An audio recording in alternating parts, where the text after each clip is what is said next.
Sve što vas interesuje na jednom mestu. Vaša dnevna doza. Prijavite se. Policijski inspektor Dejan Jović, sta 48 godina, nije umro od korone, kako je zvanično saopšteno, već je u julu prošle godine ubijen u bolnici prema nalogu tadašnje državne sekretarke MUP-a Dijane Hrkalović. Ovo tvrdi Dejanov otac Vukoslav, koji od nadležnih traži da još jednom ispitaju sve okolnosti smrti njegovog sina, navodi Srpski telegraf. Nedavno sam bio u upravi kriminalističke policije, gdje su mi obećali da će se sve rasvetliti. U privatnim razgovorima su mi ljudi iz MUP-a rekli da je Dejan ubijen. Čak mi je jedan od njih precizirao da je zaklan u krevetu u bolnici gdje su ga primili kao pacijenta obolelog od korone, mada on to nije bio.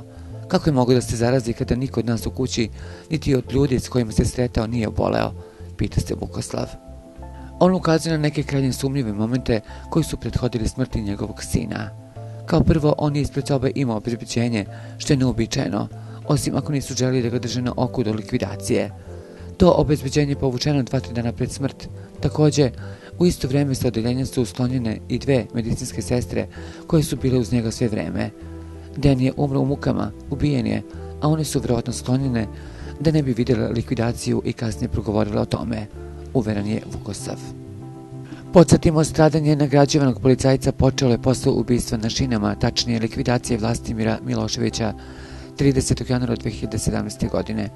Jović je vodio istragu i kao izvršioce na čistac isterao Veljka Belivuka i njegovu desnu ruku Marka Miljkovića Mesara, ali je brutalnim metodama i lažnim optužbama sklonjen za slučaje koji je okončan oslobađanjem obojice osumnjičenih zbog volšebne kontaminacije njihovih DNK tragova sa mesta zločina.